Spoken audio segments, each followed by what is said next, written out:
Good afternoon everyone on this glorious day. Today we're at a Citroen C4 Blue HDI. I think it's a 2015 model. So the fault code is a C003A. Rear right wheel speed sensor. It's a permanent fault. So if we go into say data stream, go to dynamic information, we'll just select them all.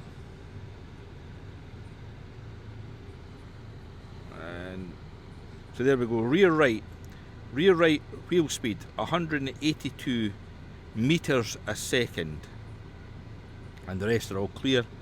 We'll just graph that, take a short drive just to prove the concept that the rest are working. Now sometimes this parking brake doesn't come off if you're communicating with ABS. Oh, it is this time. Fascinating, didn't it last time? So I'll let you watch this.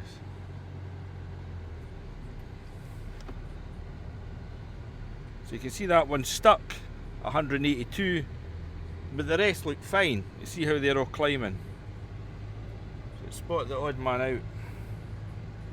They look great. The garage that looked at this has already replaced the rear ABS and the wheel speed sensor on it. So looking at the figures, you have to imagine it's a wiring issue. So it's complaining about the rear right. So a code scan on this, to tell you the truth, I actually had loads of codes and I cleared them out, so we're left with these ones. So the BSI has a configuration fault, the engine sees a U code, a fault with ABS, a fault in communication with the steering wheel angle sensor, so that's a permanent fault, control of the engine oil pressure regulation, the rear right wheel speed sensor, and a fault in the communication between the electric power steering and the ABS. So what I thought I would do, when we go back into this one again, so it's still complaining about the rear right even though it's been replaced and the bearing's been replaced. So there's a thing here, I don't know if this is to do, I don't know, but see, here's an actuation test. I'll just be no what that.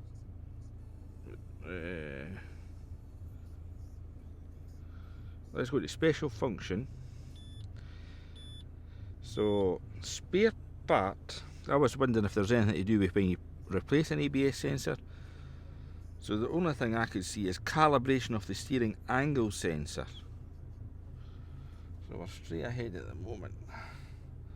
So let's see what this does. I don't know, maybe this will, only if the vehicle is fitted with a steering wheel angle sensor, so I don't know if it has got one. So let's go back into our data. I'll have a look, please. Right, I'm not really sure if we have a steering angle sensor on it, but you look at this yourself. So steering wheel angle sensor information, select all, OK. So it says not adjusted, not calibrated, presence of a fault, check of the steering wheel not detected, invalid value, and it says it's faulty. So you'd imagine with that information it needs recalibrated. So let's go back, special function, so spare part, OK. So let's just go calibration, right, OK.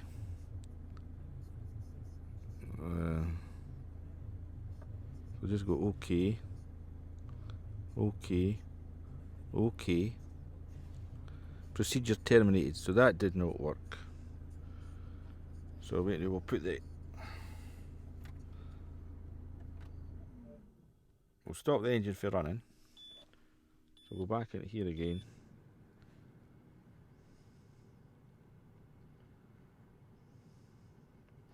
So did not like that. Go back again. So read fault memory. That one's still there. So clear fault memory.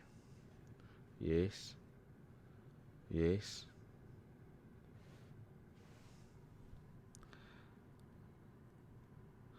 The test is performed with the engine off, level and position of park on neutral. So well, we're actually we're on an incline here, so we're no level. So let's try again. So clear it and switched on again. So switch off the ignition. Switch it on again. Okay. Okay. Read the fault codes. So it's still there. So indeed I tried to clear that a couple of times, but this is a hard fault. This will not clear. So check the wiring. So you can see I've disconnected the rear right sensor and I've just put my breakout leads into it. And I'm like, oh James, did you see that? That just jumped up the other now. I'll let you see that. So that is one ugly looking signal there. So let's manipulate the wiring here.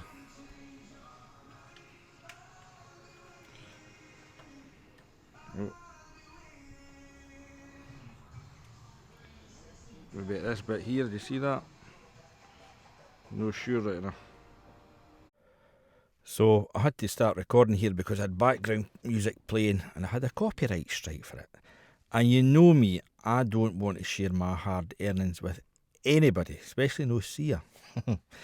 Anyway, so you can see I just keep manipulating the wiring, and sorry, it's a bit here and there, but I just keep touching on this wee bit here, and I thought, must be in there about there. So some of you are wondering, why did I not use my wire tracer, that power probe thing, ECT 3000? Now, as Big Matt said, I don't know if you've seen, his was an accurate description. It's a bit like reading tea leaves, that thing. It's a bit of a hit or a miss. You do not know if you're going the right way, the wrong way, if you've got continuity in the wire, blah, blah, blah. So I thought better just to put the scope on it and just wait and see. But it pops up here, and this is probably the best way, is a good visual inspection of the wire. Right, so we've eventually found it.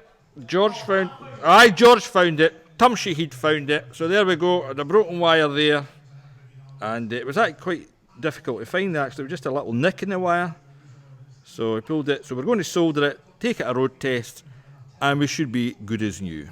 So there we go. Sandy fixed it again. Cheers.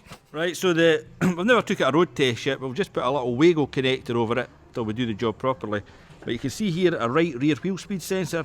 We've now dropped to 0 miles in meters a second. So before it was at 187.